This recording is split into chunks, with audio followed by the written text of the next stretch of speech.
I hope you are doing well. And today we are going to take a final look at the Romantic movement.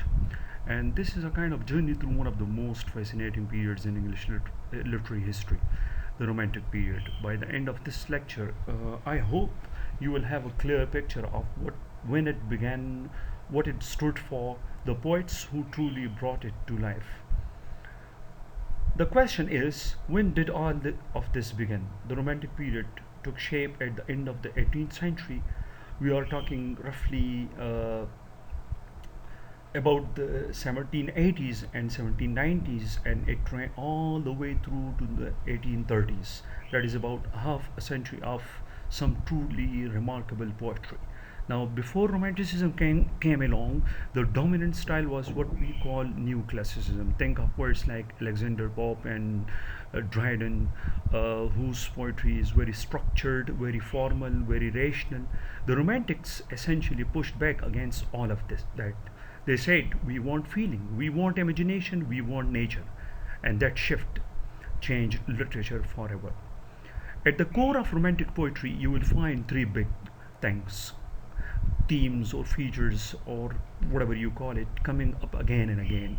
The three important features are imagination, emotion, and nature. These weren't just topics or themes or features, they were almost like values for the Romantics. The Romantics believed that imagination was a powerful, almost spiritual force. Emotion wasn't something to be controlled or hidden, just the way the new classicists did it. It was something to be expressed. And nature for the Romantic was everywhere in their work, raw, beautiful, and deeply meaningful. Now, I have already told you so many features about Romanticism and the Romantic movement, but today I'm going to focus on the three most important things that you can see on the screen: medievalism, mysticism, and individualism. Now, the word medievalism might a bit sound complex, but the idea is actually quite simple. The Romantic poets were deeply attracted to the Middle Ages, that old era of knights, castles or castles, and mystery. Why? The main reason is because to them, or to the Romantics, that world, that medieval world, or the world of the Middle Ages felt magical, a bit magical. It was a kind of magical word that felt far away from the noise and problems of their own time. So they didn't study the Middle Ages like historians. They dreamed about it. They imagined it as this beautiful, mysterious, almost fairy tale world. Picture a dark castle on a hill, a knight riding through a foggy forest, strange supernatural things happening in the shadows. That is the kind of imagery the Romantic poets love to write about. So essentially, medievalism was their way of escaping the reality and replacing it with something that felt wonderfully mysterious and alive. The second point that I want to focus on is mysticism. Again, a very simple idea. It might sound a bit complex or complicated, but it is very simple if you uh, listen to my point. The Romantic poets didn't just look at nature and think, "Oh, that is a nice tree," or "that is a beautiful river." No, they looked at nature and felt something deeper, something spiritual. To them, to the Romantics, nature wasn't just physical. It wasn't just what you could see and touch. They believed there was something beyond that, a hidden presence, a deeper force, almost like a soul inside the natural world. So when Wordsworth looked at a mountain or of a flowing stream, he felt like he was connecting with something much greater than himself, something beyond human understanding. Think of it, or think of mysticism like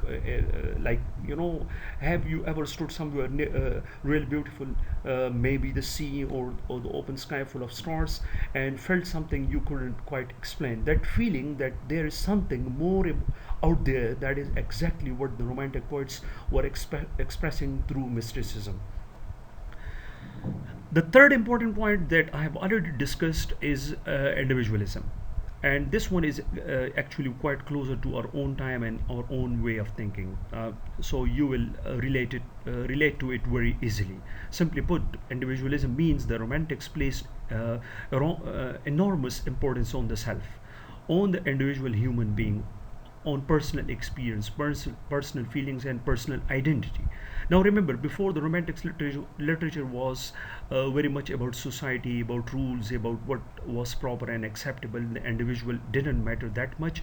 What mattered was fitting in, following the rules, and conforming to what the society expected of you. The Romantics completely rejected that idea. They said, the Romantics said, the individual matters. They said that their feelings matter. They said their experience matters. They said their unique way of seeing the world matters, not because society tells you so, but simply because you are a human being with a heart and a mind and a soul. This showed up very powerfully in the way romantic poets wrote about themselves. They weren't afraid to put themselves at the center of their poetry. Their personal joys, their personal griefs, their personal doubts and longings, all of it went directly into their work. Wordsworth wrote an entire epic poem, The Prelude, about the growth of his own mind, just his own personal journey, just his own individual experience of the world. Byron essentially turned himself into a character in his poetry that is known as the Byronic hero, the dark, brooding, rebellious individual who defied society's expectations. Keats wrote openly about his own fears, his own longing for beauty, his own awareness of death approaching. All of this was individualism in action. Now the question is why individualism was considered to be a kind of revolutionary act on the part of the Romantics. Just think about it this way: we live in a time where expressing yourself is completely normal. Social media, personal blogs, sharing your thoughts and feelings publicly, we talk all of that for granted. But in the late 18th century and early 19th century, that kind of open personal self-expression was radical. It was genuinely revolutionary. The Romantics were essentially saying, I matter as an individual. My inner life is worth writing about. My personal vision of the world is worth sharing. And that idea changed literature. And in fact, eventually the whole of Western culture changed forever because of the Romantics. Now, few points about the romantic movement or romanticism. The first one in the list is sensibility, strong emotions, feelings over logic, वगैरह वगैरह. And this one is perhaps the most central idea of the entire romantic movement. In simple words, sensibility means feelings over logic.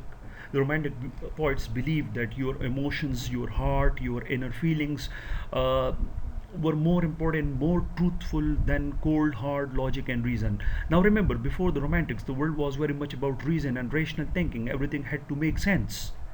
Everything had to be logical, but the Romantics looked at that and said, no, that is not enough.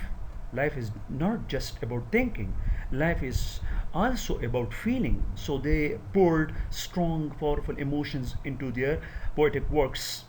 Love, grief, joy, longing, wonder, all of it was expressed openly and passionately. They weren't embarrassed by their feelings, they celebrated their feelings. Think of it this way: if someone asks you why you love something and you say, I don't know, I just feel it, that is sensibility. You are not giving a logical argument, you are trusting your heart, and that is exactly what the Romantic poets did. They trusted their hearts and they wrote from their hearts. Uh, Another important feature that we have already discussed is imagination. It is a kind of creative power. Supernatural elements are included. For the Romantic poets, imagination wasn't just daydreaming or making things up. They saw it as something far more powerful than that. They believed imagination was a creative force, almost like a superpower of the mind. To them, imagination was the greatest gift of a poet could have. It was what allowed them to see the world differently from everyone else, to find something where others saw nothing, to transform ordinary things into something extraordinary. And they didn't stop at the real world either. Imagination took them beyond reality into the world of the supernatural. Ghosts or spirits, mysterious creatures, magical forces. The romantic used their imagination to bring these elements into their poetry and make them feel completely real. Think of Coleridge's famous poem, the Rime of the Ancient Mariner. A sailor cursed at the sea, supernatural spirits, strange and terrifying events. None of it is real. But because of the power of imagination, when you read it, it feels real. So for the Romantics, imagination was not just a tool for writing poetry, it was a way of understanding the world and even going beyond it. The last, or not the least, or the not the less important one, but the most important point of the Romantic literature is the choice of diction, the simple language, natural speech, and clear expressions. The Romantics also thought about not only the content of their poetry but also about the language of their poetry, and it showed. They thought that the language of the poetry should be very simple and understandable, and not complicated and complex. Honestly, it was quite revolutionary for its time. Before the Romantics, poetry was very formal, very decorative. The new classical poets used complicated, elevated language that felt distant and artificial. It wasn't how real people actually spoke. But the Romantics, on the other hand, like Wordsworth and so many other poets, said enough of that. They believed poetry should sound like natural human speech, like the way ordinary people actually talk to each other in their everyday life. So they stripped away all that complicated, fancy language and replaced it with something clear, direct, uh, direct and simple, words that anyone could understand, expressions that felt genuine and honest. And the beautiful thing is, this actually made their poetry more powerful, not less. Because when language is simple and natural, the emotion comes through much more clearly. Nothing is getting in the way between the poet's feeling and the reader's heart. Think about it this way: if someone you love says to you, "My heart is filled with an abundance of affection for you," it sounds strange, right? But if they simply say, "I love you," you feel it immediately. That is exactly the point the Romantics were making. Uh, a very important point that I want to focus on in this lecture is the idea of the poet laureate, or the concept of the poet laureate. You might have heard the concept, but let me explain it in a few words. Uh, the title of the poet laureate actually means, to put it simply, the poet laureate is the official poet of the nation. It is the highest honor that can be given to a poet in Britain. The title is awarded by the king or queen themselves, which tells you just how prestigious it is. Think of it this way: every country has official positions of honor, a chief justice, a national artist, an ambassador. The poet laureate is essentially the official voice of the nation in poetry. They represent the whole country's literary and cultural identity. Most of the Romantic poets were awarded this important national title. Now, before we go into the details of the major Romantic poets like Wordsworth, Coleridge, Byron, Shelley, Keats, and Robert Southey, I want to tell you something about the poetic forms. The poetic forms of the new classicists and the Romantics. Uh, the new classicists they wrote in something that was known as the heroic couplet, in comparison with the Romantics. The Romantic style of writing poetry was very flexible and free. Uh, actually, the the most important point is that the new classical poets like Alexander Pope and Dryden were very strict about structure. They almost always used it, what we call the heroic couplet. Heroic couplet actually means two rhyming lines, perfectly balanced, very neat and controlled. Everything was tidy, everything followed the rules. Now the Romantics came along and said, we can't do that. You cannot pour raw emotion and imagination into a rigid fixed structure. It just doesn't work. So they completely moved away from that and chose forms that were more flexible, free, and unburdened.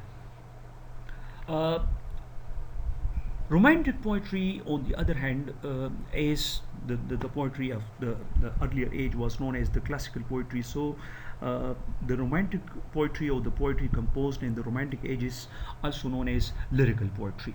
Lyrical poetry actually means uh, short, deeply personal poems, uh, pure emotions straight from the heart. Words with famous words, you have to remember, poetry is the spontaneous overflow of powerful feelings. That is exactly what lyrical poetry is about.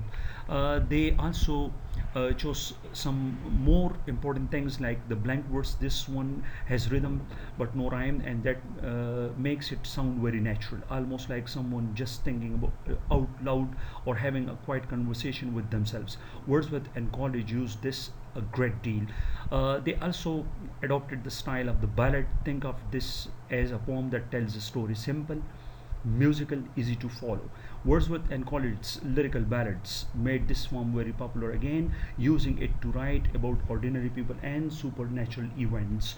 They also used the medium of odes. These are longer and sublime poems, more serious and elevated in tone. The Romantics used odes to explore big, deep ideas, nature, beauty, and what they called the sublime, that overwhelming feeling you might get when you encounter something truly vast and magnificent.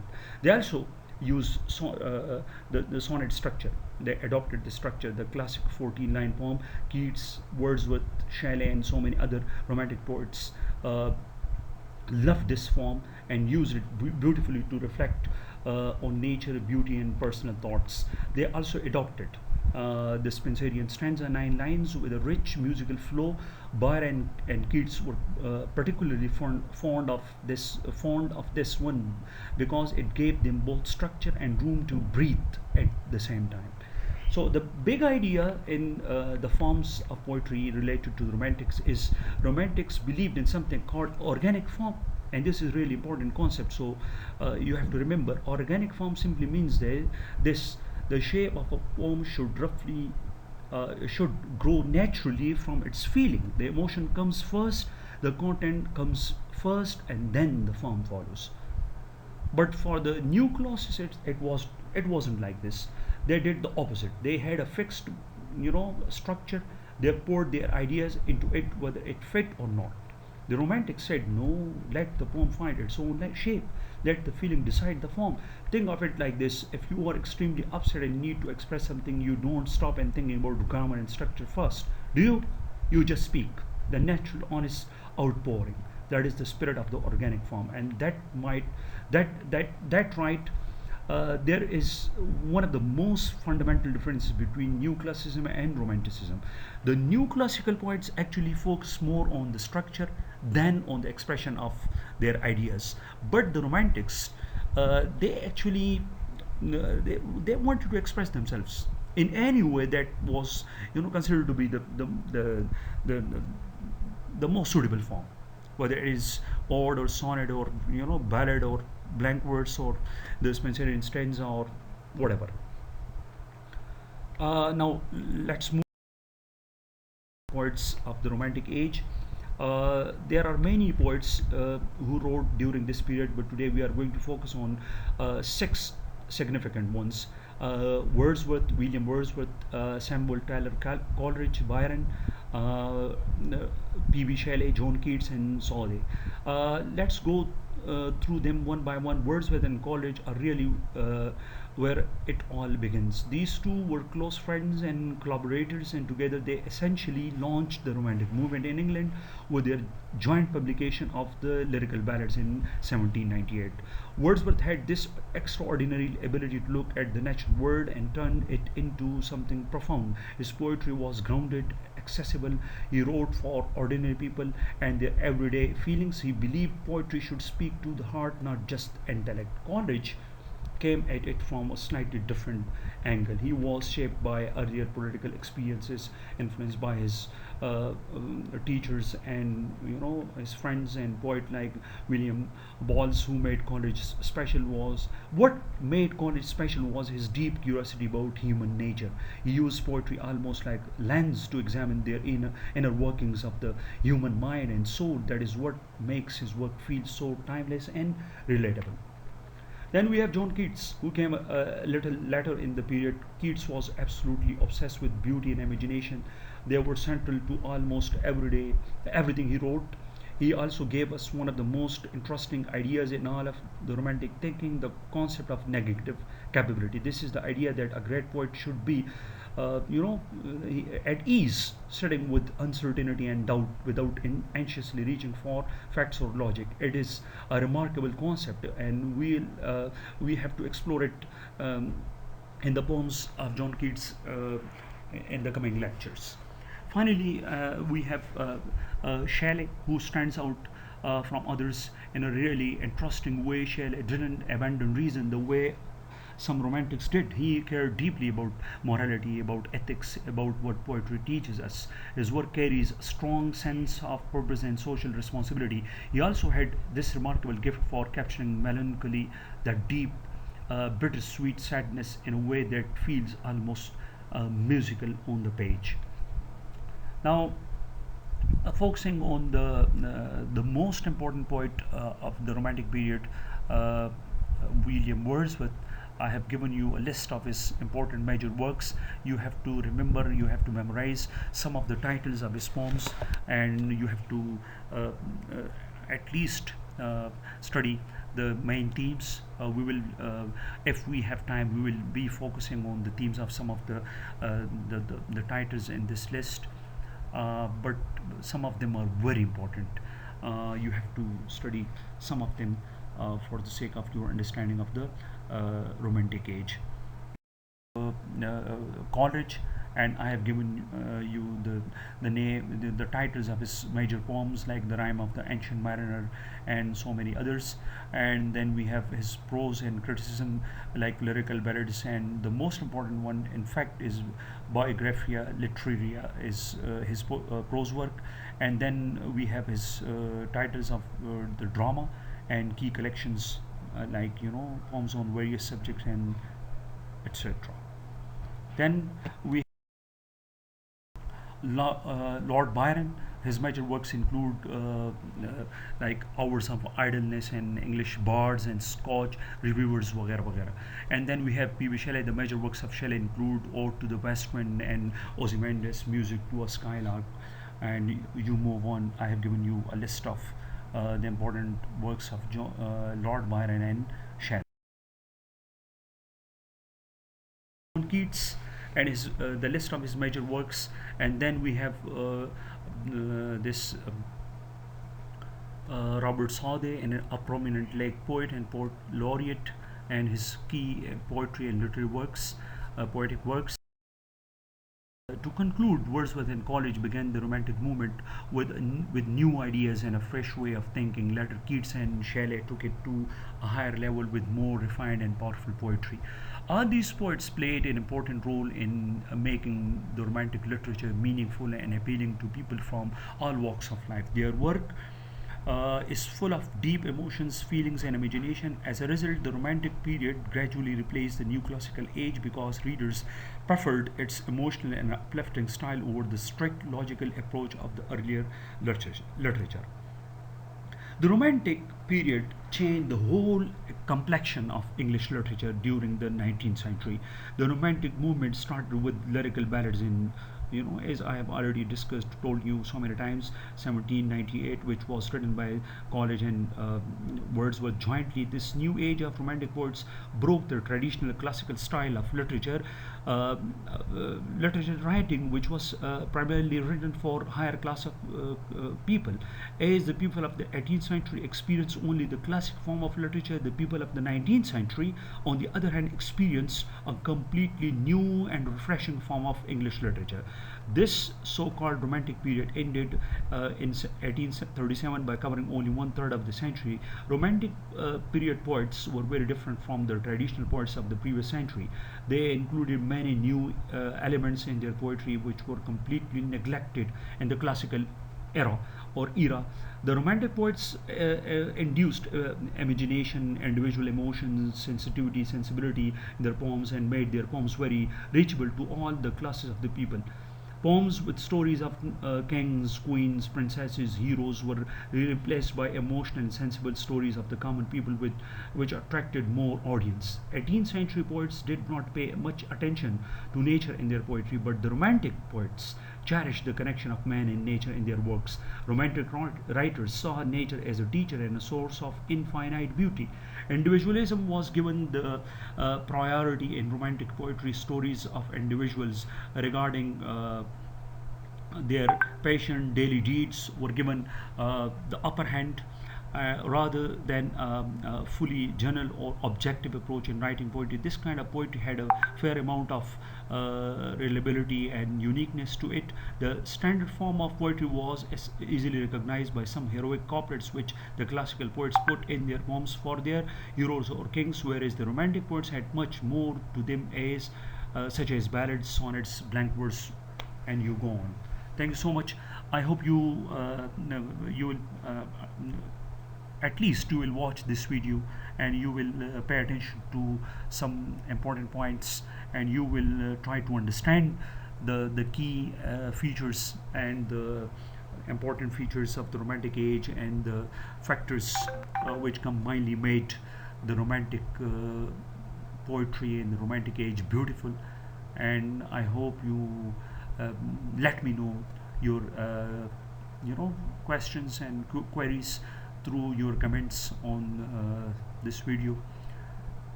Thank you so much for paying attention to this important lecture for the time being. Thank you.